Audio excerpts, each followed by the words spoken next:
Well, good Monday afternoon, ladies and gentlemen. Of course, I'm Steve Novotney. It is Steve Novotney Lives here on LEDEnews.com. And don't forget, we're on Pandora, we're on Spotify, we're on iTunes, TuneIn Radio, Podbeam, every network meant to broadcast, shows like this. So thank you so much for joining us. Just to let you know, today, here's what we're going to do. My good friend Digger Lee. His real name's Denny. Digger and I grew up together in the Woodsdale area, Edgerton Lane. And Digger has, Digger has the DeFelice Pizza shops in Wheeling and up in Bethlehem, he and his wife Colleen. So Digger's going to join me at the end. What didn't show up on my preview today on LEDE News, the Facebook page, Sheriff Bill Helms from Marshall County is going to join me. Remember all that attention. Remember all that attention to the secondary roads of Marshall County. I mean, Governor Justice even came up twice, didn't drive the roads. My idea was for him to go see these secondary roads, country roads, in a school bus. The same way school children have to travel those roads, and those school bus drivers have to navigate them. But there was a big to-do. He came up, had his press conferences and everything else. We're going to talk to Sheriff Bill Helms about the conditions of those secondary roads today. But leading off, ladies and gentlemen, Mr. Ben Seidler. He is a Wheeling Council member. He represents Ward 2. That includes Wheeling Island, North Wheeling, Fulton, and Glenwood Heights. And this is the second time my buddy Ben's been on the program. Changes, we're evolving, a lot of innovation. And Ben, I'm getting a note. I got to turn my camera on because for some reason, I think people put this like down in their basements to scare away the spiders and the bugs. Yeah. And, maybe the mice, I don't know. But as soon as my camera's not turned on, because I do forget about that, I get a note immediately. You do have a beautiful radio face, Steve. I'm not going to deny it, man. I'm not going to deny it. I'm a lucky man. The same woman's been with me for 30 years, despite this face. You are a lucky man. I am very, very lucky. How's Ben? How you doing? Hey, life's good. Life is good. Family's doing well. Work's going well. The COVID thing's starting to, kind of slow down, and that's great. Looks like life's starting to get back to some semblance of normal. I'm vaccinated. I'm really happy about that. I got number one. Well, congratulations. Good. Yeah, I was asked because of my seizure disorder. You know all about that. Yeah. The entire 20 years you and I have known each other, you've known about, when I left where we worked together, I went over to the bridge, usually had dinner, waited on that bus, or my wife to pick me up. Yep. Usually it was my wife because the show either ended that I was doing back then, Ben, when we were working together, either ended at 6 or 7, and the last bus runs at 6 o'clock. So it was usually just, going and getting a tuna melt at the bridge or whatever, burger, and they're still awesome there. I'm so glad that place still lives. Oh. It's funny because the one thing I still get at the bridge every time is a grilled cheese with chips and a Coke. Do you? Yeah. Isn't that weird? I mean, no. People are a creature of habits. I drink a Coke at the bridge. Yep. If I would go to the Sesame Cafe that used to be across the street, I'd get a that place, I'd get a Pepsi and cheese sticks and potato soup. What did we always get, Ben? Didn't we always get a big thing of fried rice and lo mein? Oh, yeah, we got that, too. Didn't we always split that? Yep. I really enjoyed the Sesame. I miss those days where Digger brought the pizza in, though. He's the one that hooked me on the everything pizza. Why don't you hang out? Maybe he'll bring a pizza today. Digger, are you listening? He may be. Digger. I can always text him. Everything pizza, no mushrooms. I can always text him. All right. Maybe I will, Ben. I'll get you some pizza. For old time's sake. Yeah. I owe you anyway. So. No. So, hey, I'm glad you're back on. I mean, I keep saying it, but I'll tell you what, I love it. LEDE News is kicking butt. We're doing always local content, always great content. And, thank you. I mean, you can't beat the service you're doing. I'm telling you. You want to hear something? Local content is I mean, I have to believe your ratings are through the roof. By the way, I'm not vested in LEDE News. I'm 100% a fan. I have no financial interest. I'm nothing like that at all. But I mean, I really disclaimer time. I really genuinely really enjoy those articles. I appreciate it very much. get this. Okay, so relatively a new friend, John W. Miller. Okay. John does moundsville.org. Okay. Okay, it's a blog because he used to work for the Wall Street Journal. Really? Yeah. Okay. He's from Brussels. He got transferred to Pittsburgh, and he got burned out. He was covering energy. Okay, That's a heck of a hike from Brussels to Pittsburgh. It was all about energy, and we all have our specific interests, and that, like for me, okay, infrastructure is something that I've always reported on. Okay, I'm not an engineer. I just this. I just want our roads to be in decent shape. Yep. For our safety. Yep. If you remember, before LEED even launched, my beloved bride took me to places for 8 straight Saturdays because I went under the bridges and took those photos. I do. Because of how badly Interstate 70 needed renovated and parts replaced. I know. We were going to do a show underneath the suspension bridge, remember? Yes, I do remember that. We were going to do it from the boat. We don't know why we never did, but... We can. We will. We're going to have to this year. Okay. And, I had a conversation with Tony Clark today about the suspension bridge. That story will be coming this week. So on and so forth. But, in education, I've always been very, very interested in education of all forms, public, private, parochial. Of course, I was graduated from Lindsley, so I know private. I know Lindsley. Yep. Okay. But I covered public education when I was with the newspapers and so on and so forth. And parochial education. My brother's a graduate. My sister graduated Mount Deschanel, and I still miss that glorious building. But those are so. With John, it was energy, so that's how we found Moundsville. And here he is in Littletown, USA, and bam, the biggest Gothic structure he's ever seen in his life. So he fell in love with Moundsville. Well, John visited yesterday because he's writing a story for several of the publications he still writes for, including the Wall Street Journal, on LEED. Wow. That's a great source. Yeah. And he found us, and I'm thankful because I have shared a lot of his stories from moundsville.org because, I want that site to do well. He's a gifted guy, man.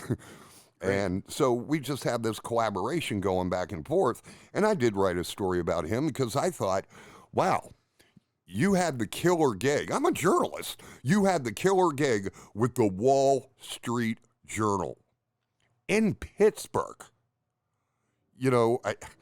Listen, I loved what I did in Pittsburgh, okay?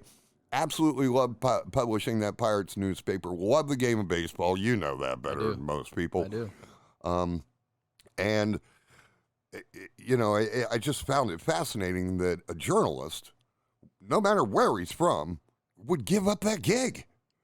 But he got burned out, and that happens. He had to find that soul, and that happens. Yeah, that happens. I mean, there's a lot to be said for loving your career. Yep. But burnout is also, it's one of those things that takes everything away from you. It takes your, the stress and, the toll it takes on your body and your energy. Yeah. And, I've suffered from that for a long time. Yeah. I worked, 50, 60 hours a week up in Pittsburgh forever, for 7 or 8 years, driving back and forth. And it just, one day I woke up and I couldn't move. Yeah. And, moving back, I lived in Clearview, but, coming back to Wheeling and was the best decision I ever made. Well, good for you. Yeah. Seriously, good for you because, they always say that it's not a job if you love what you do. Correct. And, I love talking to these people. I do. I love being back on. But I did have to take that break. Yep. Okay, I 6 months. Yep, but you do this stuff whether you're on the air or not. I mean, when you were off the air for that brief period of time, you and I were talking on a 3 or 4 times a week about things that are going on in the community and how we can make it a better place and keeping me apprised of all the things, and the same thing with you. So, I mean, whether you're on or not, you're still behind the scenes. Focusing on the things that matter here, and that's important. I want all of us to live in a better place, man. That is the one and only thing, and again, I keep saying this, ladies and gentlemen, but again, when I came home in August 2004, Ben and I immediately started working together, and, they wanted me to do this and that, and, and I'm like, listen, I don't like what I see out there. Yeah. So my agenda, my only agenda is to improve the quality of life around here by having the conversations that need to be had. And, I learned a lot from you in that period of time because I was I think I was 20, You were 20 or 21. You And were 20. I was busting down doors and hurdles, and I was on fire to make the world a better place. And, but I learned a lot about how things work from that position and learned a lot of things about you. I'll tell you, one of these things I told you I would kill you if you ever said out loud. But don't use the cuss words. I won't use cuss words. Okay. No. But, I don't think there was any cuss words in this one. That might have been. Oh, okay. But I remember I was struggling one time to get everything together, and I was 20, and I was working as hard as I possibly could, but I didn't know it all the time. You looked at me and said, "Ben, do your daggone job." And I said, "You're right." And, I took that pretty seriously, and it was one of the best pieces of advice I ever had. And, it's kind of funny because what's my motto on every single day of my life these days? That's right. It's turned me into that. Do your job. Do it right. Do it with integrity. Do it with character integrity. My kids and my family are so sick of hearing me say those words. Like, do it with character and do it with integrity and don't do it all and make the right decision, even if it's not the popular decision. And I tell my kids that all the time. Well, Ben, I'm glad. And I did have a cuss word in there because that's our relationship. You did. Yeah, you're right. But, I looked right at my friend and I'm like, Ben, just do the job.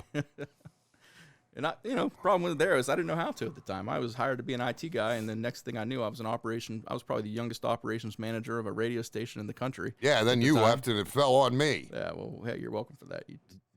Yeah. You told me to do my job, and I went back into the IT world to do my job. And listen, man, the radio business is what it is. Yeah. And, and that's why we have Steve Novotney Libs now because, I'll repeat myself. We have to have conversations, honest conversations, if we're ever going to move forward. We can't worry about, what people think necessarily. You're absolutely right. Because what people think and what they know are usually a couple of different things. You're spot on. We have to have those hard conversations, and those things. It doesn't mean it doesn't have to be respectful. It needs to be respectful, but we can't sugarcoat things, and we can't hide behind things, and we can't just pretend they're not there. We got to look those things right in the eye and say, okay, look, here's what's happening, and we got to tackle it. Is it hard to have this conversation sometimes, especially in the city council? Yeah. There's difficult decisions. Some of these things that come up, I'm like, holy cow! Like, yeah, I see why it looks ridiculous right now, but sometimes. When we look at these things, some of these past decisions that seem ridiculous now, nobody ever probably thought it was a great decision. It was probably the least painful of the two that were available. Right. And the best way to do that is to get in front of them, not hide behind them and pretend like they don't exist, and just get in front of them and attack them head on. Yep. All right, Ben Seidler, ladies and gentlemen. Ben is the Ward 2 representative on Wheeling City Council, one of 6 council members. And, of course, we have Mayor Glenn Elliott. I have nicknamed your initiative that you campaigned on and that you have worked toward feverishly since taking office July 1. I have nicknamed it Operation Cleanup. How we doing there? That's okay. I call it Neighborhoods First, but Operation Neighborhoods First. Yeah. There you go. Yeah, but same thing, Operation Cleanup. I think we're getting there. I mean, everybody told me from day one, and if you've listened to me on Steve Novotney 100 times, you've heard me say this. Everybody told me along the way I wasn't going to be happy at the speed local government moves. Well, it moves at a slow pace most of the time. Yeah, but I've been relatively impressed, and I've said that before. I don't think I've seen anybody really dragging their feet on important topics, and maybe that's just because I'm new, and maybe that's because I'm loud, and I don't know. I've been working really hard to build relationships as opposed to being a steamroller, and that's a little bit of a change for me. Yeah. I'll admit that. I'm pretty much a no BS kind of just freaking do it and stop talking about it and just do it. That's right. And I've been learning the ropes, and the other members of council have taken the time to kind of help me understand how those processes work and make me understand some of those soft skills that I don't typically walk around with. Well, and I'll say it again because I say it all the time. Thank the good Lord, ladies and gentlemen, that we have Bob Heron as our city manager. And I do. And and you know what? I'll say it out loud now. When I started, I was not a Bob Heron fan. And, years leading up to council, I was very frustrated with Bob. But being on council now, I have a new appreciation for Bob. As days go on, I told you you would. You did tell me that, and I told you you were full of it. But as days go on, I've learned to really appreciate Bob. Bob has been more than responsive to me. He's more than given me a pass for the past when I've ridden him pretty hard. Yep. He's been great. The amount of information that guy has in his head and the amount of topics that come on his plate on a day. I'll be the first to tell you, there's plenty of people's jobs in this world I could tell you I could knock out of the park. Bob's, I couldn't touch the job he does. I mean, he really does. Since coming to Wheeling in 2001.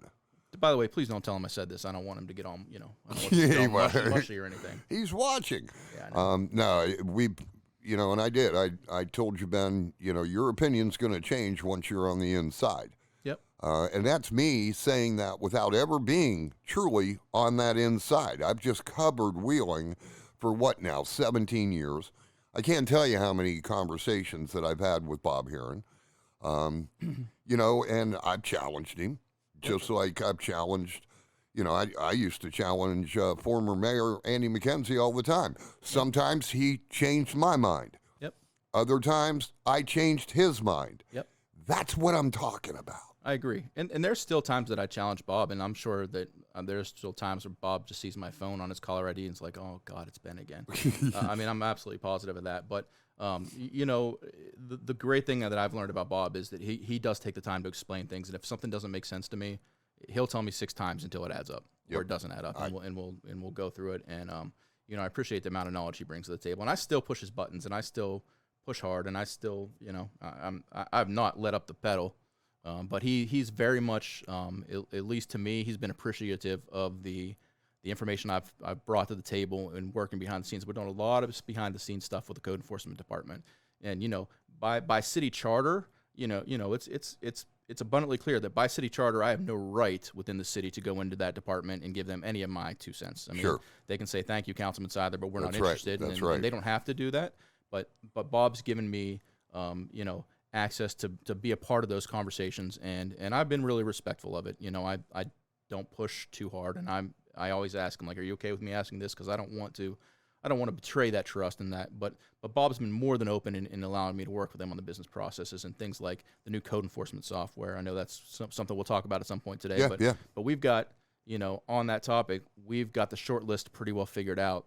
We've evaluated probably 10 different products, up one end and down. I mean, at a level beyond just the sales call, my expertise is kind of like a solutions architect is one part of what I've done in my IT career, from the beginning, and really drilling some of these companies to make sure that we get past the sales and marketing fluff of what their products really do, and to find out whether this is a product that will really do what we want it to do for the city, for code enforcement, and add incredible levels of productivity and efficiency. So, and it too. I mean, what's going to best work. Bob does too.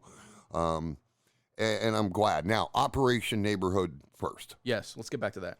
All right, so, we got rid of the street sweeper signs. That was great because, just looking at all those signs, just look at the blight. There were rusted a lot out of them. signs. There was tons of them. Somebody at the sign department, I don't know if it's state or city, I don't know, we must have got a new sign machine, and somebody must have had a field day, because we have more 25-mile-an-hour speed limit signs on Wheeling Island than there are in anywhere in the rest of the city combined. So, that's kind of one of the small things. And again, this is low-hanging fruit. I get that, but just driving down the street, when I see, okay, let's get rid of some of these signs and make this look like a neighborhood now, and straighten up some of these signs that are sideways, and do that. And that's stupid easy stuff, okay? But we got rid of a tremendous amount of junked vehicles. Okay, we've done that. Yeah. The biggest thing I'm working on right now is trash. Okay. And trash is right now the hottest topic, the biggest issue. Alley dumping on the island, man. It is insane. And I joke around about that the tire people are going to start, I'm going to ask them to start giving me like the coffee card with every 5th nail they pull out and patch, they give me a free tire or something. I'm going to have to work out a deal with these guys.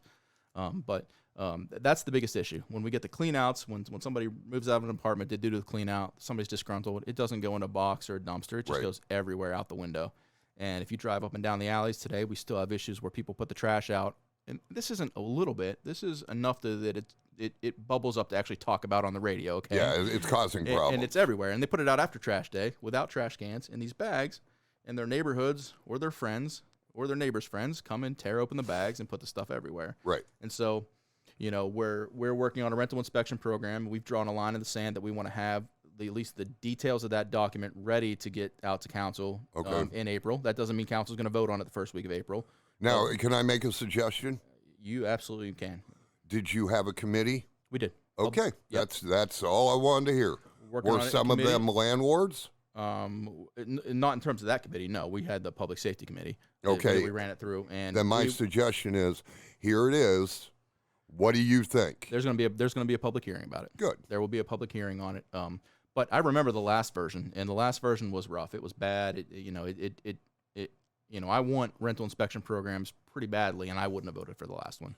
It ruffled some feathers. So we've gone to great lengths on this one to make sure we protect landlords as much as we protect the tenants. And we've gone to great lengths to make sure the city doesn't get caught in the middle of those landlord-tenant disputes with things like, if a tenant has an issue, we're going to require documentation that the tenant sent the landlord a certified letter with enough time to allow the landlord to actually have a chance to resolve it. Unless it's an immediate safety issue. I mean, that's a different story. Yeah, that's always different. But as part of that rental inspection program, the landlord's going to need to sign a checklist it's probably going to be every time somebody moves out, they're going to need to fill out a new checklist. They don't necessarily need to submit that to the city every time. They're going to need to register once a year. Okay. We're working to make the registration fee $0 if possible, and if we can't get it to $0, it's going to be negligible because we don't want to be a financial burden.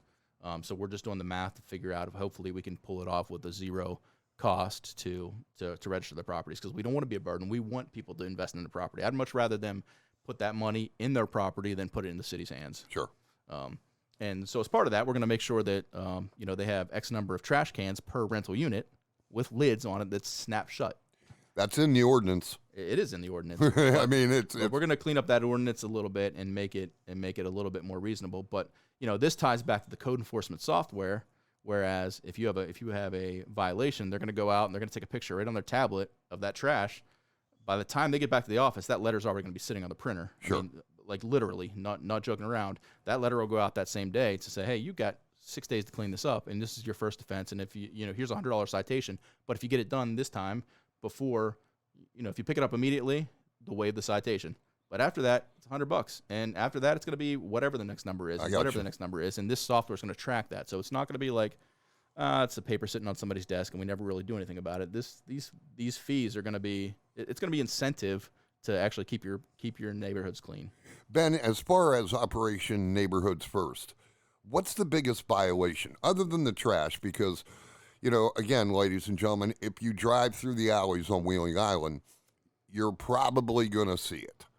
Alleys or the streets. The biggest violation is absolutely trash. Second there.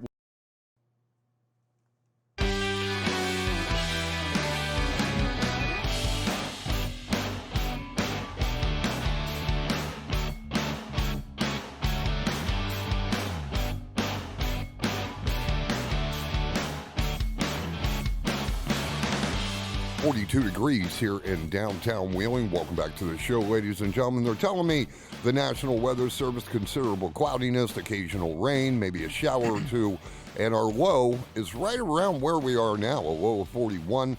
Winds out of the east, 10 to 15 miles per hour. Tomorrow, back up into the 60s, although the rain will be there in the morning and be more intermittent during the afternoon. Tomorrow night's low, a low of 41. Ben Seidler is here. Ben is the council representative for Ward 2, Wheeling Island, North Wheeling, and, of course, Fulton and Glenwood Heights. And a big topic, I was contacted, Ben, about a week ago about a design review in North Wheeling. Yes. And the question that I received was, hey, did you live in East Wheeling when they attempted a design review here? And I was like, yeah, I was here, but that wasn't going to work for East Wheeling, and I laid out the reasons why. We didn't have a problem with it because we like making those improvements to our homes. Yep. I'll tell you right now, Ben, one of the times when you come back for the podcast, those front steps may be missing because it's time. They're wood. So we're looking at our options to make, those two stairs to both the homes more permanent instead of something that we have to replace every 10 to 15 years. Yep. not cement or anything. We're thinking, steel or whatever. But, I mean, it's going to come time when that has to happen. And when it does, fine and dandy, we're going to paint it. We're going to make it all look nice and everything. I also have both of the top steeples coming off the house. Man, I got to remember this camera. People, woof. Okay, and the top steeples, I'm having those taken off, refurbished, restored, preserved, use whichever one of those terms you like. Sure. And then they'll go back up because, it's a beautiful double brownstone. It's the reason that we own both sides. And we're going to keep it nice.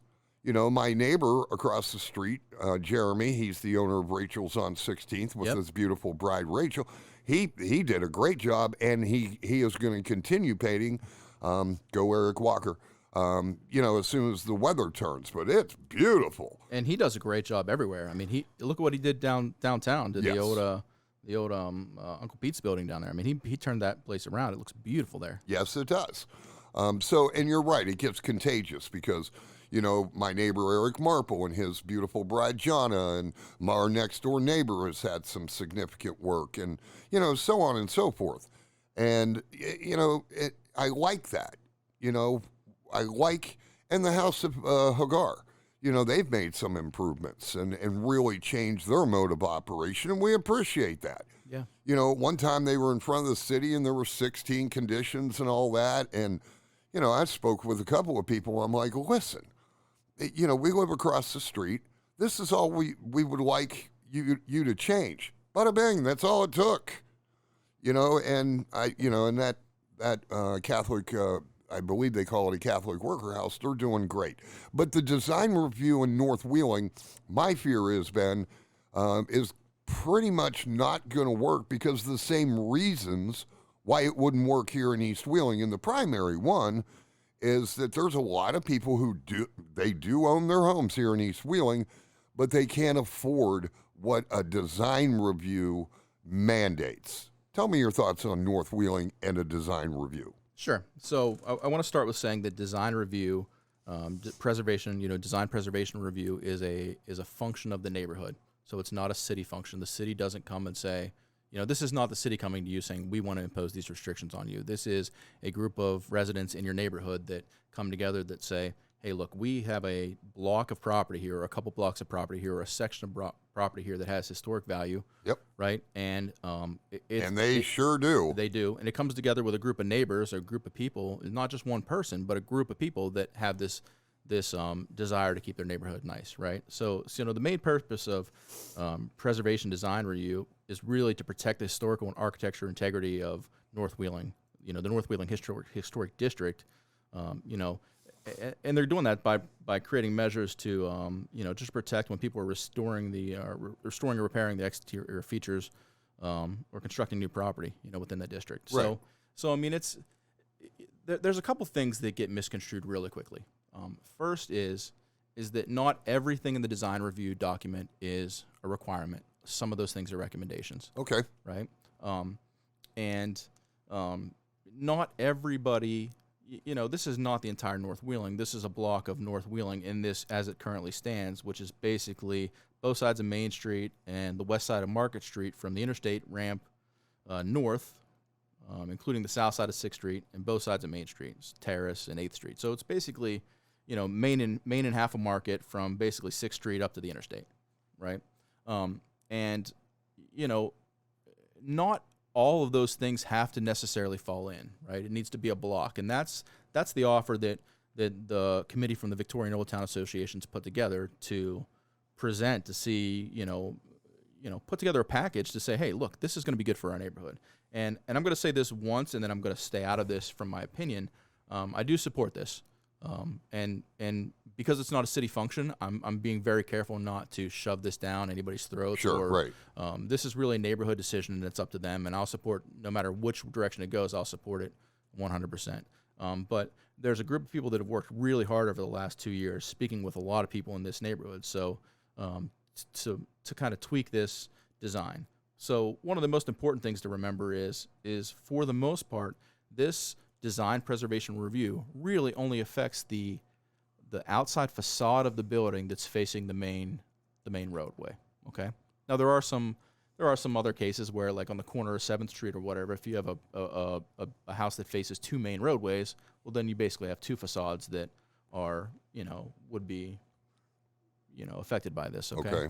But, the idea is not to create some overreaching government, overly, powerful, restrictions that say you can't do anything to your property. It's basically, the goal of this is to make sure we don't have somebody come into the neighborhood and put, cheap vinyl siding on the front of a brick row house. And, Treveri aluminum siding, they sided my house a handful of years ago, and they did an incredible job. And they put vinyl siding on my house that was very much matched the character and integrity of the neighborhood. Okay. Right? But I don't live in a row house that's a brick house. And there's not really any great way to do that to one of those properties. That's one of the things. They did it along Chaplain Street down in Center Wheeling. Yeah. There's that row of beautiful row houses, Victorian row houses. Yep. And they have those kind of standards in place. Yep. So this is a very similar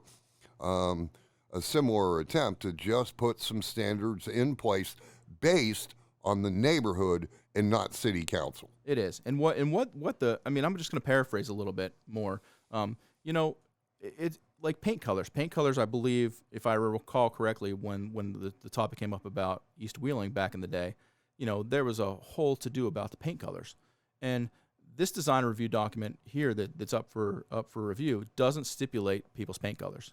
There's certainly recommended paint colors, and that would be for people that are wanting to bring it up to, lock it in terms of historical value and to things. A new standard. Yes, I get it. And you can do that, but not everybody has to use those paint colors. Those are recommendations. So there's that. One of the things that I don't know that's been fully explained to everybody, though, is the mayor has set forth a long time ago that neighborhoods that are a part of a historic preservation design review district are eligible for a facade improvement grant program. And that's a huge deal right there. Yep. Okay, so what that means is that... That is big, ladies and gentlemen. That's big. It's huge. I mean, we're talking about a lot of people that are worried about not being able to afford the cost of some of these stipulations. And if you look at the document, you read it, what we're saying is if you have these beautiful windows with the arch at the top, what we don't want you to do is go slap a piece of plywood in front of the arch and not make that custom made and slap a piece of, a clearance rack vinyl window, in the window. We don't want you to close off those things. I mean, the details are all there. It's written in plain English that's understandable. It's not a bunch of legalese, but that's the goal behind it. And when you talk about the facade improvement program, the city is going to match your investment, up to, if you have a $15,000 project, they're going to match you 50% of it. So if you put first $7,500 in, I'm sorry, I shouldn't even say the first. It's not the first $7,500. The city's going to match you, assuming that this passes dollar for dollar up to $7,500. Okay. So if you put $7,500 in, the city's going to give you $7,500 Gotcha. as long as you as long as you get it approved by the Historic Landmarks Commission. So that applies to roofs, that applies to windows, that applies to paint. Fire escapes? I'm assuming fire escapes. I would assume. Well, I mean, it did on a business, so I would think that it would work on residential. And Ben, I love hearing all this because I think a residential facade program is something that a lot of people in the city of Wheeling would take advantage of. I'll give you another example. Our steps. I don't know how much that's going to cost. Yeah. Okay, but, our plan is to make a double brownstone safe, more handsome than it already is, with good intention. Yep. I would like to see, I guess, that residential facade program extend beyond those design review areas. I would like to see it really go throughout all of our neighborhoods. I would love to see that also. Probably not possible, but, Well, I've had a lot of conversations with Nancy Prager about that, who's just as interested in helping out that cause and trying to find a way to do that. The problem is that we get into some serious issues with just taking taxpayer money and dedicating it towards such a broad thing. And I would love to do that. I want to come up with some kind of facade improvement program for the island and North Wheeling and everybody. Regardless of that, that's a painting program, right? And I don't have a clue how to do this. This sounds great. I'm going to fully admit that I have no clue how the heck to pull this off. I don't know how I could do it legally. I don't know how I could fund it. But the bottom line is I can raise our property values and our neighborhood quality if I could go slap a coat of paint on a bunch of these properties, that are strung here that are falling off, but the paint's falling off. But that's a whole different story, and I would love to do that. And I've been in conversations even as of last week about that topic. Everything from maybe we can use CBDG funds for funding discounts for the paint thing and working out a deal with a paint company and painters and things like that. And we are seriously looking at it, especially as it applies to our city comprehensive plan. Maybe that's one of the ways that we can justify doing it. But back to the topic of the design review. I don't think there's anybody in North Wheeling today that would say that they're not interested in protecting the historical value of the neighborhood. And I personally believe, based on the research that I've done, that properties that have design preservation review standards in place hold their values longer. And, I've heard the argument that people aren't living in these properties to increase their property values. They're living in them to live in them because that's their home and that's where they want to stay. And I get it, but I want to point out the other piece of that is that if you go across the river to Wheeling Island, I can show you a dozen places on, probably every street that if that were in the case, the quality of life of your neighbors would be in better shape. So if you are a resident there and you happen to fall in here and you might be like, don't tread on me, don't tell me what I can't do on my property. And I really understand that. I mean, I keep my politics to myself, but generally speaking, I'm conservative. I'm laissez-faire, hands off, government hands off. I get that, right? But at the same time, these are some of the things that can protect your property from somebody coming in next to you and just destroying the place. I mean, I don't need to tell you, if you're coming from St. Clairsville across the island, look to the right and you can see a building right there. I won't mention any names who owns it or anything like that. A big, bright red building that really is the gateway building of our city that, some design review standards right there would have increased the value of Wheeling Island by one building. Right. I get it. Long story short, there are incentives. There's financial incentives. So is it perhaps a little bit more expensive to replace your windows? Yeah, it is. But if the city's going to pay you half of it, I think it makes it a lot more reasonable. Sure. Ben Seidler, Ward 2 City Councilman here in the city of Wheeling. Now, let's move on to Bluefield State College. A memorandum of understanding was announced, signed. I understand that the ball is in Bluefield State's court right now as far as feasibility. But last week, LEDE News broke the big joint letter to the city,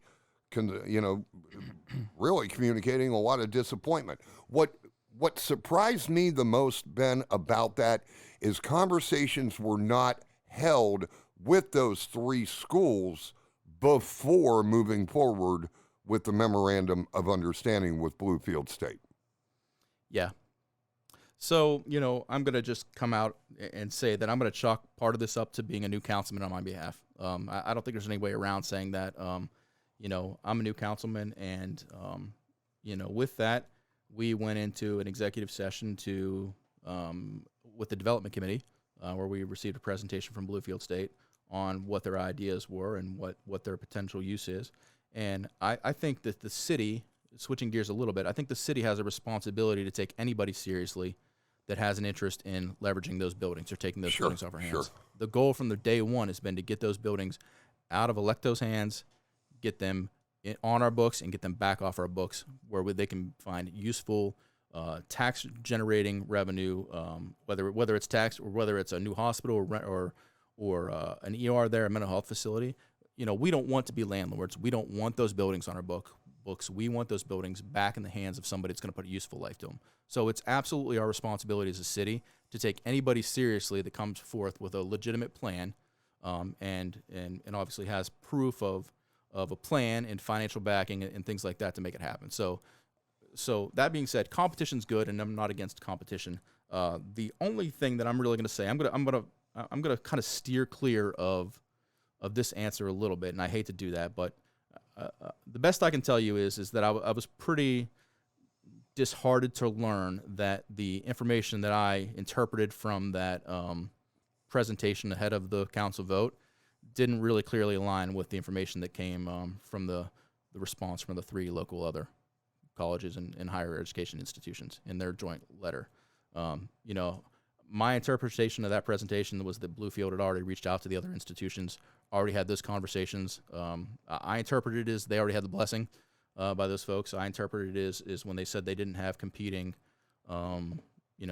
that there wasn't going to be a competing program. I took that as gospel. And, it's any manager will tell you that it's their job to trust the people that bring them the information, their direct reports and things like that, that you need to trust what they tell you. And, I will fully chalk this up to being a new councilman, that I trusted that information was true. And maybe it was true, maybe it wasn't true. I can't prove either way, but I can tell you that the story from both sides were as far as the East is from the West.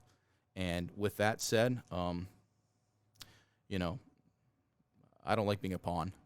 And I'm not sure that I was. I'm not sure that I'm not. I'm not sure that I am. I don't know. I don't like being a pawn. I like to make decisions based on facts. And I would sure hope that all the facts that were presented to me were true. But I feel like the due diligence perhaps wasn't completely done. And I feel like there was a couple of things that just don't add up to me. And, at the end of the day, I fully support our local higher education institutions, 100%. And I wish Bluefield the best. And if they can all come to some kind of agreement on terms of what's in the best interest of everybody, competition is not bad. And it's not our responsibility to determine what businesses come into the city and don't. It's really not that's called free trade. That's called capitalism. That's the United States of America that we live in, that our people fight feverishly to protect our freedoms to be able to do. Where does it go from here, Ben? Well, the memorandum of understanding is simply just that. It's a non-binding agreement. It's a non-binding agreement that says that Bluefield and the city of Wheeling will basically, they'll work together. They'll talk together to identify a location that makes sense and work together to see if there's a plan that makes sense. I can tell you that the memorandum of understanding indicated that there's an engineering program that wasn't offered by the other colleges. The other colleges indicate that they do have similar engineering programs. I can say this, that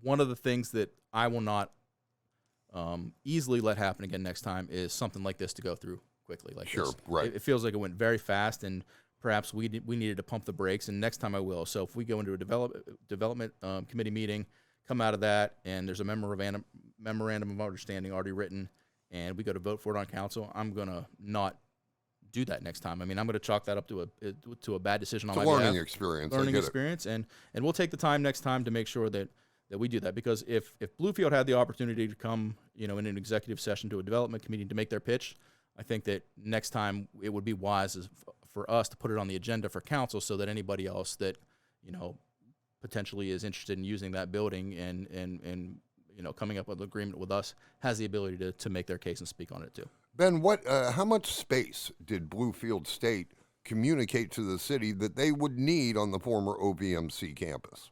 I'm not sure that I'm at liberty to answer that. I don't know that I am or not. I know that the memorandum of understanding said that part of that process was for them to identify what spaces they would want. Okay. So, I can't answer that question for you. I'm not sure if that's within my purview to answer or not. I got you. Now, I did have a conversation, ladies and gentlemen, with the DOH District 6 District Engineer, Tony Clark. And I said, Tony, tell me about the suspension bridge. Well, the project's moving forward, design's moving forward. And I said, and Ben, I only have about a minute and a half. And I said, when are you going to know if you're going to be able to open it up again to vehicular traffic? This was supposed to be out for bid. This was supposed to be, construction equipment on the ground by now, right? No, not yet. Not yet. You can't touch that when the temperatures are fluctuating. No, I know, but so much. Is it out for bid yet? It's the bid is developed and will be out for bid very soon. Okay.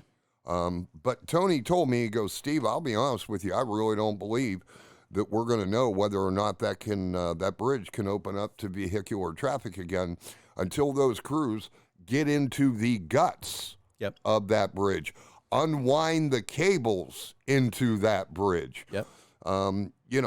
Inspect the anchor on the downtown side, on the north side. Yep. So they're not going to know until they get into it. Exactly. Everybody keeps asking me, hey, when's the bridge?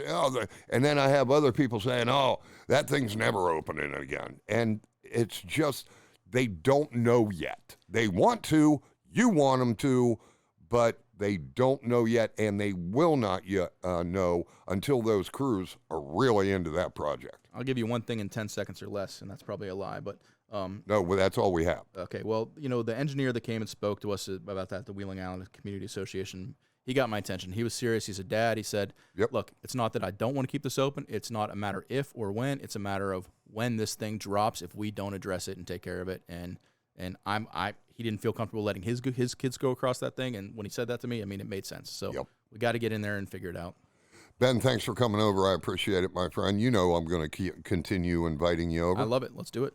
Good stuff. Ben Seidler, ladies and gentlemen, Ward 2, Wheeling City Councilman. We'll go ahead and take our top of the hour break. We're going to give Marshall County Sheriff Bill Helms a call. How are those secondary roads that Governor Justice paid so much attention to, how are they today? Bill Helms coming up next. I'm Steve Novotney. It is Steve Novotney Lives right here on LEDE News.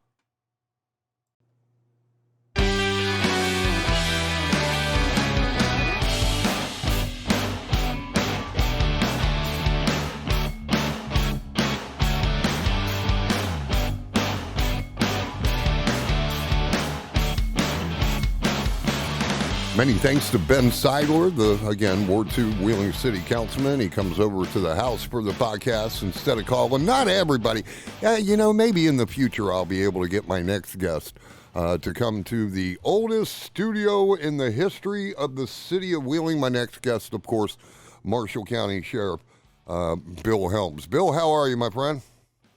I'm well, Steve. Thank you. I'm well. Hey, the oldest studio sounds good to me. All right, cool. Then the next time you're on, I'll go ahead and bring you up live. How's that sound? Okay, sure. Sounds good. Awesome. All right, and I can't wait for everybody in my neighborhood to see a Marshall County Sheriff's vehicle outside my house. Tom comes every once in a while, and he'll take me on photo tours so I can see I-70 from areas where obviously I'm not able to go. And he'll just park right out front. Hey, Bill, he's on the show on Friday, and he'll park right out in front. And who knows what my neighbors will think. You know what I mean? Sure, they'll think you're up to no good.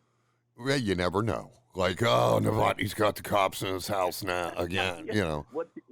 What's he done now? Yeah, what's he done now?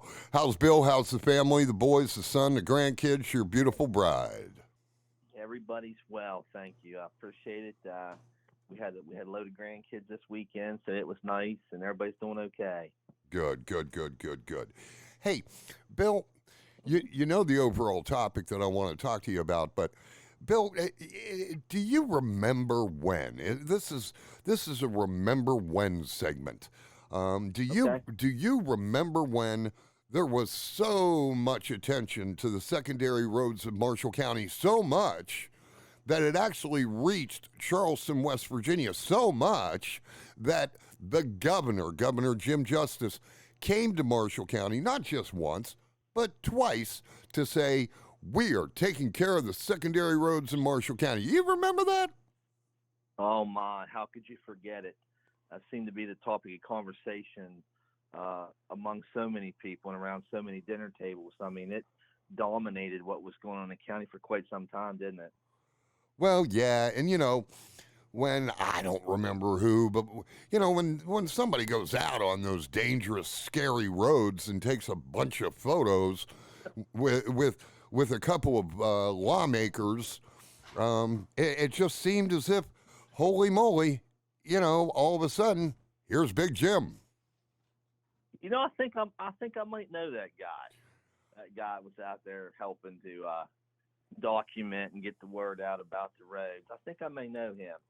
Hey, maybe. You guys, you made the rounds, didn't you, for a while? Well, somebody had to. Yeah. Somebody had to. I mean, I truly felt the people, not only here in Ohio County concerning I-70, but especially the people in Marshall County concerning those secondary roads that school buses travel on. It had to get visual. It had to get visual. Had to get shared out on social media a ton. And I'm just thankful that, Marshall County and those secondary roads got the attention, they got the attention that they did. Now, when I started that bill, you told me at that time, oh, yeah, we've got about 700 slips out there in Marshall County on those secondary roads. So, Bill, my question is, they all fixed now? I tell you what, no, they're not all fixed, but I got to give credit where credit's due. Boy, a lot of them have been fixed. A lot of the major slips taken care of, and those were big jobs because the roads were literally gone. There was nothing to dump asphalt in or to pour concrete on. Many of the slips, they had to come along and drive the steel I-beams into, let's say, the bedrock of the creek or whatever, and draw up the concrete walls in between those beams and backfill all that. So it was it was no small task by any stretch of the imagination. We saw trucks, boy, a lot, and it wasn't just all DOH trucks. A lot of that was privately contracted because what they had in front of them was so epic. They needed help, and I tell you what, again, they're not all done. Boy, they have made a difference around this county. And that's great news. I talked to Tony Clark earlier, and he said, he goes, and right now, Bill, I'm sure your deputies that are traveling those secondary roads are concerned about this too. I hadn't talked to Mr. Clark for about a month, and you know me by now, Bill. If I try to contact you and I don't hear back from you, I worry. Oh yeah. I'm not a worry wart, but normally people will get back to me, the people that I have a relationship with. And I didn't hear back from Tony for a month, so I left him one message that said, Tony, I hope everything in your life's okay, so on and so forth. And then when I talked to him today, he was like, hey, I really appreciate the concern. It's just that time of year. And I was like, what's got you so crazed? And he goes, we were coming out of winter, and we actually had a winter. And now we're getting into... we did. Yeah, we sure did. And he goes, now we're getting, into spring, so our crews are getting out of snow mode, and we're getting into spring mode, which means more road construction can take place, and more of those slips, because of all the precipitation that we had, more of those slips are going to form out on roads like Sally's Backbone, one of the scariest roads I've ever been on in my lifetime. Yeah, it's funny you should say that. When you talked about earlier, it was a visual thing. You had to see it. And boy, Steve, you're right about that. You could describe it all you want to somebody, but that is one of those situations you have to see it to truly grasp the seriousness of the situation. I mean, when you took the pictures of Sally's Backbone, I mean, when you see it, you're thinking, my goodness, how does a little tiny car pass this, let alone a school bus? Right. So when you see it, in the steepness of the hill and really how dangerous it was, that is when it sinks in and hits home. You're like, my goodness, this needs fixed yesterday. Yeah. And when you put it that way and you can actually see it, I can't recall the exact place, but it was on Fish Creek, and it was a good. It's about halfway out. The road's really, really high up off the creek. And when I say high, I'm talking like 60-ish feet or so. I mean, if you go over in a car, you're not going to survive it. No. And when you see things like that, you're like, whoa, it really hits home. Well, Bill, it becomes a hard reality. Well, Bill, on LEDE this morning, I had an open letter because I know that, our lawmakers took the weekend and a lot of them went to their homes and now they're back in Charleston. So instead of releasing the open letter on a Saturday morning, I released it this morning. And it was about what they're paying attention to and what they're not paying attention to, apparently. And the cover photo is one of those massive slips along Fish Creek Road. And that the slip along Fish Creek Road, I mean, it was half the damn road. I mean, that road, when I was on it, about a year ago, I mean, it was literally a one-vehicle road most of the way to West Virginia Route 2. Yeah, it was something, wasn't it? And it's amazing too when you think about the vehicles that travel that road. I mean, it's just not passenger vehicles, and you look and you think, how could they get through here? But I'm sure you saw it as the truck traffic and even the passenger vehicles traversed the road. There was places in people's yards, where they would drive through the yard and pull over and anything to get past there. And it's something else. Again, it's one of those things you have to see it or drive on it to actually grasp the reality of that situation. Right now, Bill, I asked you this question prior, scale 1 to 10, 10 being the best possible. At one point, you said that your secondary roads were a 3 out of 10. Yeah, they were 4. What score would you give it today? Because certainly, Bill, 700 slips. Okay, Yeah. I don't know the estimate, the cost and estimate for fixing all of those slips. But I know several million were spent on the 40 slips that were repaired. So obviously, you do simple math. 700 minus 40 tells me you still have around 650 of those slips out there in the county. So what grade? What grade? One to? Sorry. No, that's okay, Bill. What grade 1 to 10 would you give them now? I tell you what, it's one of the funniest things because the roads were so horrendous, the ones they fixed. So, I mean, I gotta admire their effort. Again, their task is Herculean. Our roads, I like to be generous and say average 5. You know what I mean? But when I say 10, that would be to me every road to be passable and fairly smooth to drive upon, and we're just not to that yet. We have issues remaining and issues that we'll need to address. And like you said, there's been millions spent, and when you look at it from that viewpoint, whether it's 40 or so or whatever was fixed, but those slips there were so massive. But then again, we still have the remaining ones that you're talking about, and there's a few roads that come to mind, like Williams Hill, and Big Wheeling Creek, and part of Whetstone and whatnot still have them. But again, the ones they fixed so far, I'm grateful for them. We just have some work to do yet. Bill, what about the big old slip, the missing road along your path to go home? Did they fix that one? That was the one that got attention. Yeah. But my section of road that I live on, that was just one of 4 or 5 very similar slips. There was one just coming out of town, and where I talked about the road being up off the creek, I was referring to Fish Creek, but to Middle Grave Creek, that road there is 30 or so feet above the creek, and the creeks in the county, it doesn't take too much rain, and they swell up pretty good. And if you'd go off that road, you wouldn't survive it.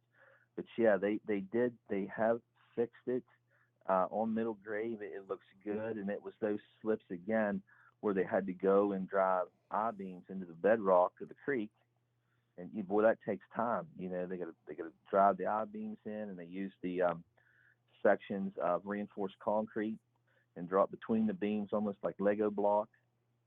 Then they backfill all of that and actually build the roadway back up out of nothing, then put the guardrail back. So they spent quite a number of days just on Middle Grave fixing the slips we have. I can think of 4 or 5 significant ones like that, and you're talking a stretch of road that's about 11-ish or 12-ish so miles long.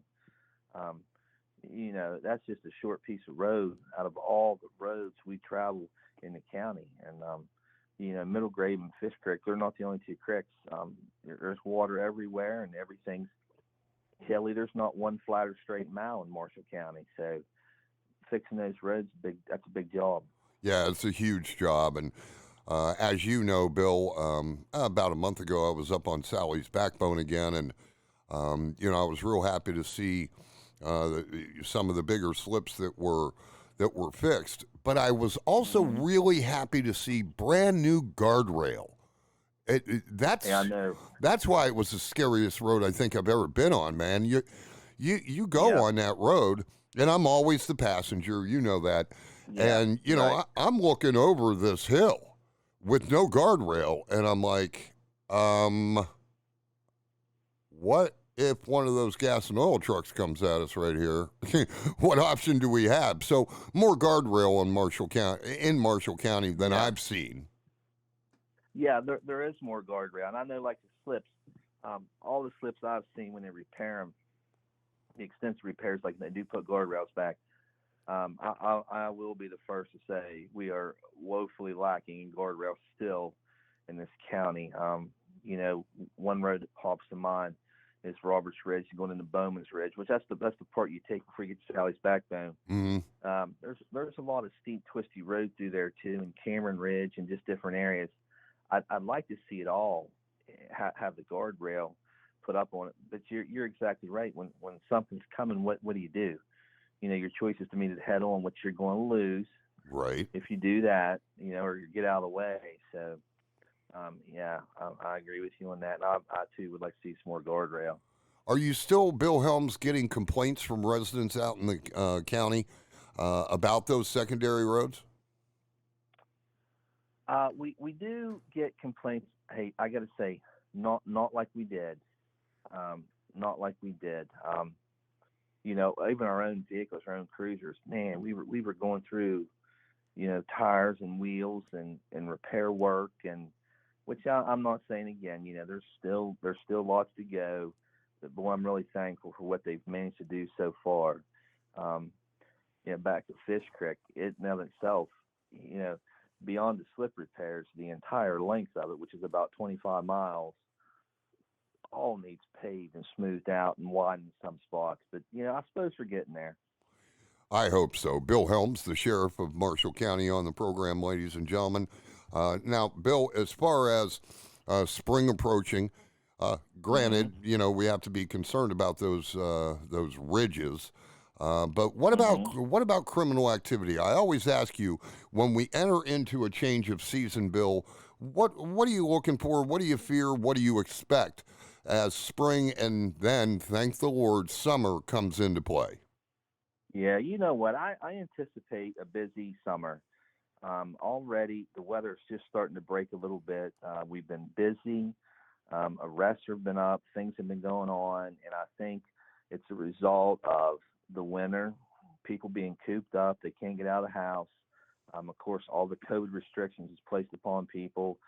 So that all seems to be coming to an end. And the weather is going to be good. I do anticipate a lot of traffic, a lot of people on the roadway. Again, as the restrictions lift, we're going to have more and more out. So, and I'm not saying that's a bad thing, but the reality of it is we're going to be active. This morning when I went into work, first thing I do, I start looking at activities and complaints and what's been going on. And thankfully it's been nothing horrendous. But everything appears to be up. More warrants have been served here lately. It just goes that way sometimes. Different things going on. There seems to be more activity with vehicles, with officers interacting with vehicles. Just different things like that you expect to come along. That comes along with people ramping up and getting out and things starting to move and things starting to go on again. So again, I do think it's looking like a busy summer. Again, you come out of a hard winter and they're tired of being cooped up. They're ready to get out. I don't blame them. Yeah, and the isolation because of the pandemic and everything. I can remember, when this whole, we're almost at the 1 year anniversary, if you remember. I do. Yeah, I'm sure you do.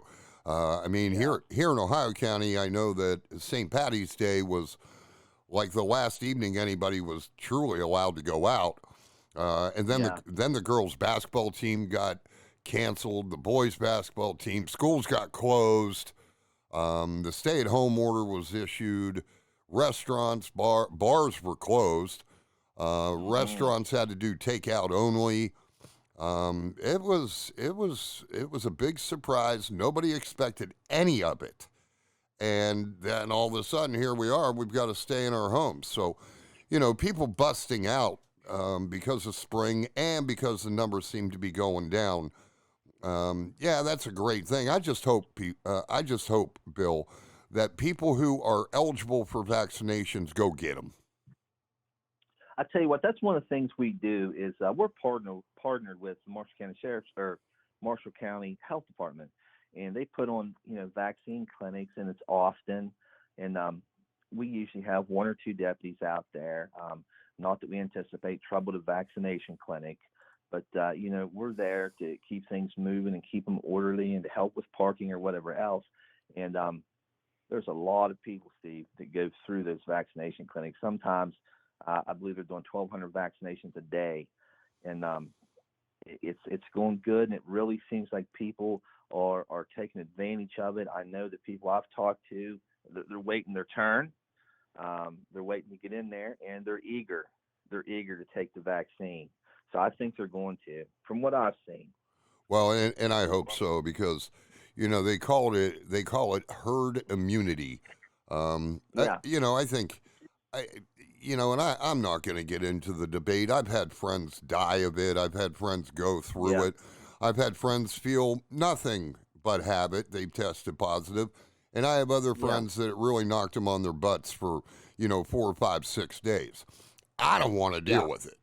Personally, I don't want it either. Yeah, I don't want to deal with that whatsoever. So I think we're all looking forward to the warmer weather, having a festival season, being able to go to the Marshall County Fair, being able to walk in the Acapulco and actually shake some hands and Absolutely. and kiss some babies and whatnot. But Absolutely. and hopefully that time is coming soon. Budgets have been submitted in Marshall County, ladies and gentlemen. That includes the budgets, and there's a few of them for the Marshall County Sheriff's Office.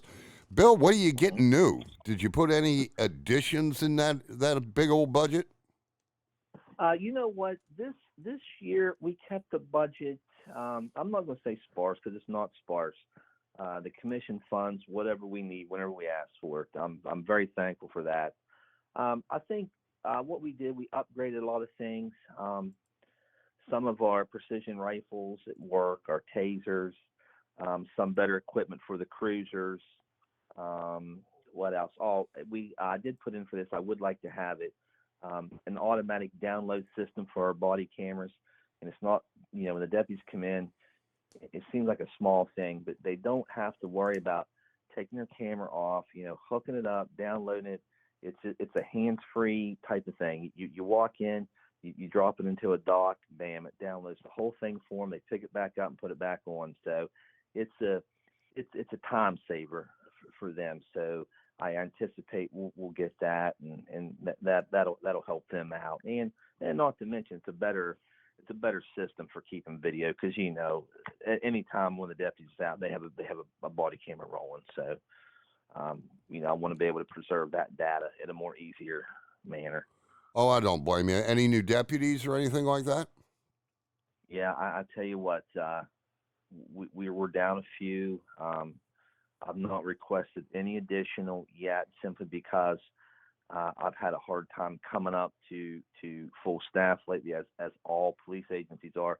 But we've made a couple hires here lately, and they're young men. I look at them, 21 years old and 22 years old. You think, my goodness, you were. I don't want to call them a kid. They're not a kid, but they're young. You know what I mean? I see them like, my goodness, But yeah, we brought, and I'm excited to have them. I think we got some good hires going on. Things seem to be clicking along very well, firing on all 8 cylinders. So I couldn't be happier right now at the sheriff's office. Well, that's great news. Now, when you see those young men, when they're getting sworn in and everything, I bet you it makes Bill Helms remember when he was the young law enforcement officer for the Mountsville Police Department. Sure it does, and when you bring him in, and rarely do I do it, but when you talk to him, you think, my goodness, again, you're so young to be doing this, and I'm proud of them, and I got to be honest, I worry about them being out there. I know what it's like, but they do a good job. I couldn't be any more pleased. Well, that's terrific. Bill Helms, ladies and gentlemen, Marshall County Sheriff on the show. Bill, last question. The problem, the difficulty with getting new deputies, and as you said, all law enforcement agencies are having issues with their recruiting. Once upon a time ago, there were 300 men, for the most part back then, taking the test. And now, not only are you lucky to get 10, but you're lucky to get 2 that pass both the physical and the background checks. Yeah, that is true. You know what? And I'm not knocking anybody, but some of the standards across the state have went down. Ours have not. We have a stringent, physical agility, and a pretty tough written test, and a very thorough background check. But once we have somebody come and they're able to complete all those, we have a much better chance of getting a quality deputy. I mean, when the rubber meets the road, you got a young man out there with a gun and a badge and a ton of responsibility and the ability to take someone's liberty. And we want to make sure we're putting the very best individuals out there we can find. Right. What do you think the number one reason is why it seems as if young men, young women don't want to enter into a career as a law enforcement officer? Well, you know what? I think there's a couple different things. I mean, I know we're in a bit of a lull right now, but boy, you got some really high-paying jobs. The coal mines, the gas and oil industry, the union jobs. Like the sheet metal workers were all going so good. It's tempting, to go and go off and do that kind of work. And what's good money, Steve? I mean, it's big money they're making, and I can't fault them. I can't fault them for that. They want to make money. That's what makes the world go around.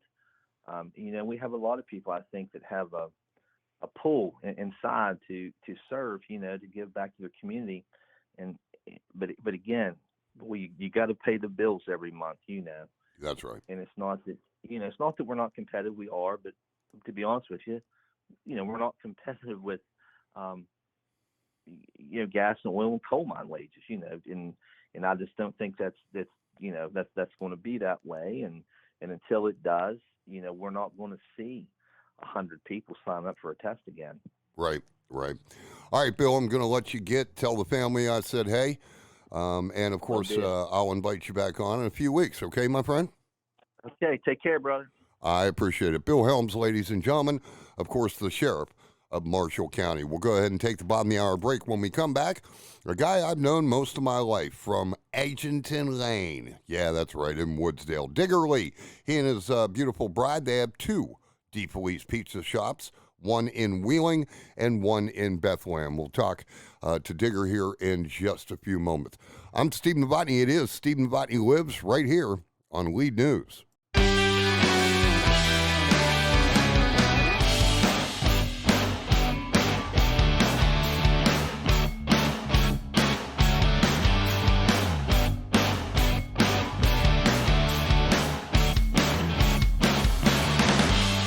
44 degrees here in downtown Wheeling. Welcome back to the show, ladies and gentlemen. Tonight, I have a low around 41. Tomorrow, back up in the 60s. Again, welcome back to the show. I'm Steve Novotney. Joining me now, a lifelong friend of mine. His real name is Denny, but he's Digger to me. Digger Lee, he and his wife, they own the DeFelice Brothers in Wheeling and in Bethlehem. Of course, a valued advertiser on LEDE and of the podcast. Digger, how are you, my man? I'm doing very well, Steve. Thank you very much. All right, pull that mic down just a little. There you go. I'll go ahead and turn you up just a little because, not everybody has a monster's voice. I'll just call it what it is, right, Dick? That's right. Yeah. How are you? How's Colleen? Seems like, you're fresh off a nice little week away. And Digger, don't take this personally, but you are so miserable when you come home from those weeks. It's tough. Oh. Listen, I know. And I can't wait for all of us to go on vacation again in August. Last year, I got kind of cheated.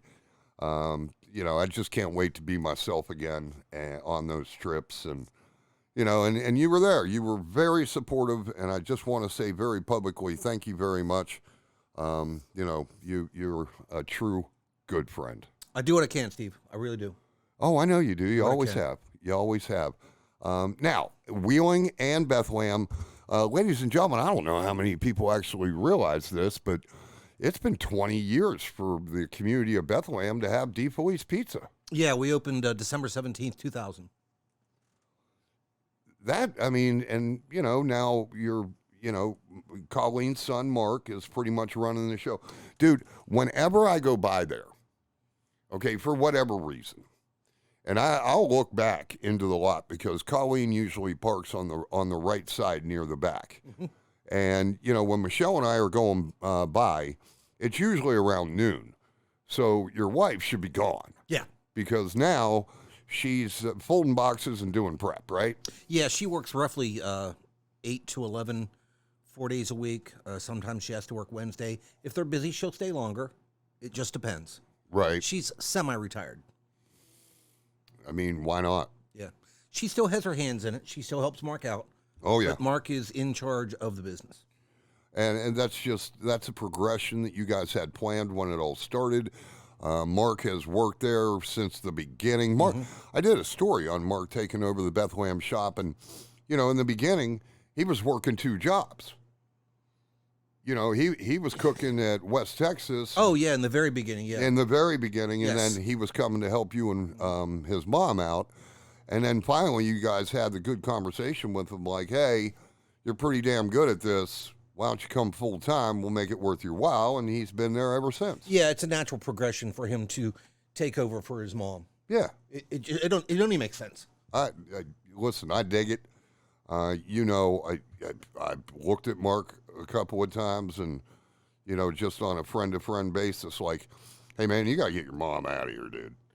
You need to do what you can, step up. And I always ask about Mark, and I communicate with Mark on social media, and he's doing it. He is doing it, and I'm very proud of him. Yeah, he's doing a good job. Terrific. It's not easy to do what we do. It's 7 days a week. Yeah, it sure is. Now, ladies and gentlemen, I'm just going to put this in perspective. Since I've known Digger, since he got into the pizza business, I have heard, I'm not sure how many times, that this man is tired. I'm just so tired. And then you add another shop. You add shop number 2. Yeah, it was. I'm so tired, but I'm going to add a second shop. Yeah, it needed to happen to have all of Wheeling. And the individuals that were running it didn't have the experience. I took it off their hands for them and saved the business. It only took me a year to get it fixed. Okay. But it's doing well. I don't work as hard as I used to. I'm getting old.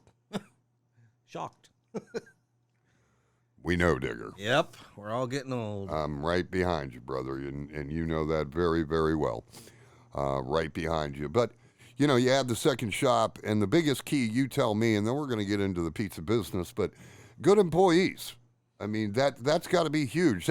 Workforce is such a huge issue in the Upper Ohio Valley. I'm sure across the country right now with stimulus flying and unemployment having extra on it and everything. But you've been able to retain a very good staff that you value. Yeah, when we're looking, I rarely hire off the street. I'll tell my staff, find someone you used to work for or used to work with. Yeah. And I pay them well. I take really good care of them. My employees are my number one concern. If my employees are happy, the business runs well, and they take good care of my customers.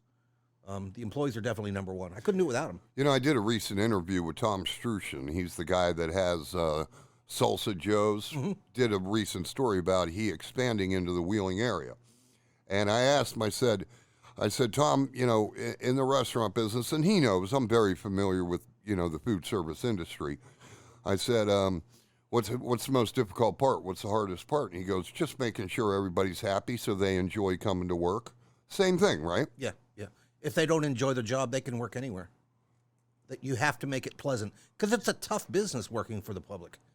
If you can make it pleasant, at least they enjoy coming to work. You have to enjoy coming to work. Yeah, you really do. If you dread it, and you've had employees that dread it. I've had, I've managed employees that have dreaded coming to work, and that's the one thing. Hey, listen, man, if this isn't what you want to do, tell me what you want to do. Yeah. Now you and I were in very different businesses, so it's a very different conversation. But I have always found that to be the easiest way to get in their heads and figure out what they dread, what they don't like about the job. Because maybe I might be able to improve it, fix it. So, yeah. And I know you do that a lot. I'm always asking my staff, what can I do to make your lives easier? How can I help you? Sometimes it's as simple as picking them up and getting them to work. Yeah. There's a lot of little things you can do for them, but you have to show them appreciation.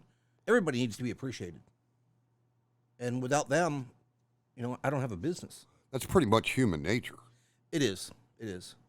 You have to take care of the people that are around you. But when you're the boss, you're the owner, they got to know that you appreciate them so they can appreciate you right back. Exactly. Yeah. What do they say? It's a two-way street, but not in downtown Wheeling. No, okay. Not on Main and Market anyway. Now, why pizza for a living? Why? I mean, I remember the conversations we had, but the people listening, they want to know, why pizza? This valley is chock full of pizza. When this person has pizza, and that person has pizza, and everybody's got pizza. When I got into it, it was because every business that I had worked for had failed, and I wasn't in charge of any of them. But I learned what went wrong with every one of them. I can tell you, I know why they all failed. And I told Colleen, let's open our own business. And she said, I'll talk to Dom. And it just went from there. It was a natural progression. My father helped. He backed the loan for the building and the land. Dominic DeFelice wanted a business in Bethlehem. He knew that there needed to be one there. And the mayor at that time helped us secure the property. And, I mean, I know the business. I was just tired of watching them fail. They don't have to fail for these reasons. So I knew that long term, if I was ever going to have any success in this business, I needed to be at the top. It was a natural progression. I had gone from Habaneros, I went to Denny's. From Denny's, I started looking at getting something in Bethlehem, and it just worked out. There was a lot of luck involved, a lot of fate. Hey, okay, again, ladies and gentlemen, his name, I'm going to do something. His real name is Denny Lee. Of course, we all call him Digger.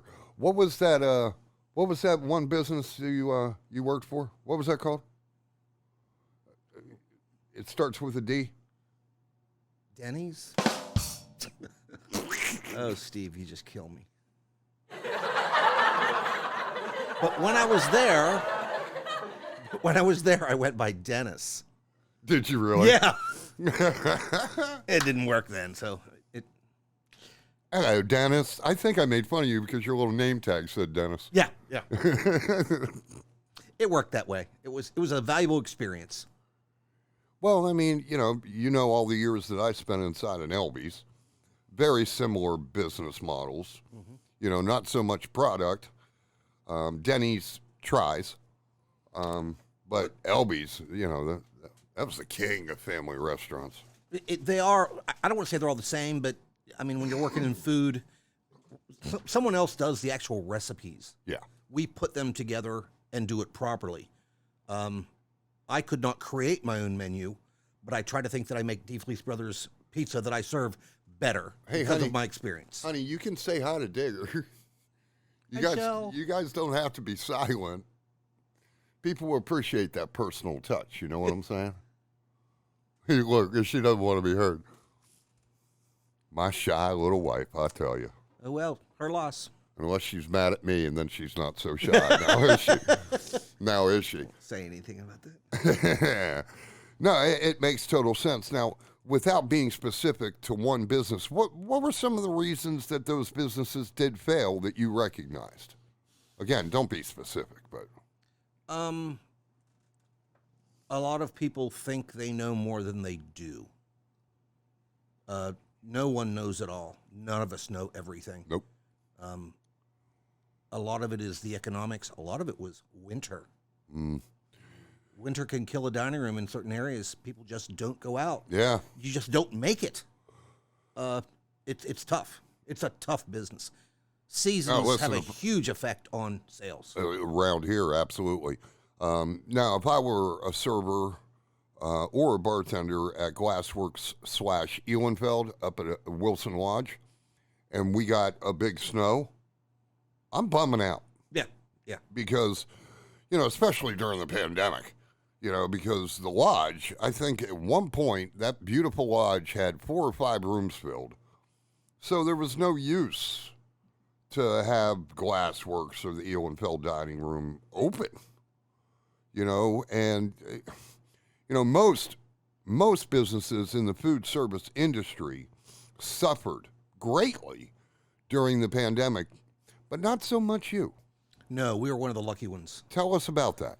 Well, when they shut the economy down, I decided I was going to work 7 days a week just to keep my business going. And after about 7 days, it started to increase. People realized I'm not broke and I'm really hungry and I'm tired of eating peanut butter and jelly and grilled cheese Especially sandwiches. when that stimulus started coming, right? Yeah, and sales started going up, and they increased. I did a little over 2 months of the highest grossing sales I'd ever done. Everybody was just so happy. You gave everybody raises, too. All my staff got raises. That's what I love about it. Yeah, everybody was making more money, and we were all working our butts off. Everybody's on overtime. And I look at what I do as I don't know if it's public service, but people have to eat. People rely on me to produce a good product. And I take it very personal. You're feeding people. And when things happen like last year, a lot of people relied on us because so many places had to close. Sure. So they all came to us. And we did everything we could to make it safe.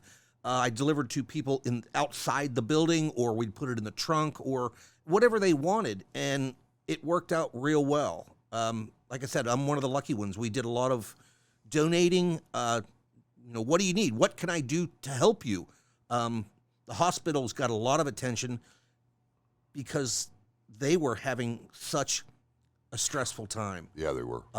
Even last week, I think it was Thursday, Good Shepherd called and they said the girls had a really rough day. So they ordered like $200 worth of food. So it's comforting. We consider ourselves comfort food. And if I can make someone's day better simply by working a little harder, it's worth it. Yeah. It's worth it. People appreciate what you do. Oh, no, they do. I mean, one thing we know about this valley that, when something's good, people are going to tell you it's good. When something's not good and there's an issue, they're going to tell you that there's an issue. And that's one of the good things about food service. Most people, if what they order isn't what they ordered, they're going to let you know. Yeah, that's pretty consistent. And it does happen. It's a tough business. People don't understand the volume we're asked to produce it sometimes. We do our best to correct mistakes that are made. Having as little turnover as I do makes it a lot easier on us because my staff is very good at what they do. Sure. Now, it's just not pizza at DeFelice Brothers in Bethlehem and Wheeling. You tell me, from the Wheeling shop anyway, the salads are really popular. Everywhere I go, people tell me they're the best ones you can find in Wheeling, and I do sell a lot of them. I don't sell as much pizza as what you'd think, but I sell a lot of subs, a lot of calzones, a lot of breadsticks, wings, French fries. We have a great variety. Our pasta, it's all good. Everything that Dominic DeFelice decides to produce is fantastic. And if it wasn't for me, there'd be a lot more on that menu. Say, Dom, you can't keep putting stuff on the menu. It makes it harder. Yeah, I was going to ask you, what do you eat the most of? Subs. You eat a lot of I eat stuff. a lot of. I've always been a sandwich guy, but I had pizza today. I love our pizza. I've been eating it for 20 years. Do you have the taco sub? Oh yeah, I love our taco sub. Did you double the meat like I have? Because it makes a ton of difference, bro. Because we're around it 7 days a week, we do tend to change things sometimes. Uh-huh. Just because I had it last week, I want it. I got to do something. Sometimes I'll put a cheese ball on a meatball sub. Yeah, it's awesome. It's just creating new stuff. Yeah, you just create stuff. Sometimes we'll bring in some tortillas just so I'm not eating so much bread. It's just different. It's really good. Yeah, we do what we can to create. Sometimes that's how things end up on the menu. Now, there's a ton of pizza in this valley. It's got to be tough to compete against some of those other big name pizza shops. All I know is the product that Dom DeFelice has created is incredible. And it is very different than anything else in the valley. Actually, it's very different than anything I've had anywhere. It's a very unique product. Yeah. And you know how much I love the dough. Oh, yeah. You were supposed to bring me dough. Did you bring me any dough? I didn't bring me any dough. I was in a bit of a hurry to get out of there and get here. So Fine. I guess that's okay. No, and folks, whatever pizza you do, truly appreciate here in the valley. Again, it's not just pizza at DeFelice. Wheeling, Bethlehem, make sure you give them a call. I had the phone numbers up, and I don't have them now. What's your phone number in Wheeling? 304-232-8999. Bethlehem. 304-238-0200. There you go. All right, my man, thank you for being on the show. I truly appreciate it. Anytime. You should hang out and, be with the family a little bit. There's pizza coming. And there's pizza coming. Yeah, a Stever. A Stever. Yeah, we nicknamed that from the very beginning. Thanks, Stig. Thank you, Steve. Appreciate it. Denny Lee, ladies and gentlemen. Again, he and his wife, Colleen, they have Bethlehem and they have Wheeling. That's going to do it for us, ladies and gentlemen. Of course, I will be back on Wednesday, 3 to 5 p.m. Until then, God bless you, folks. We'll talk again.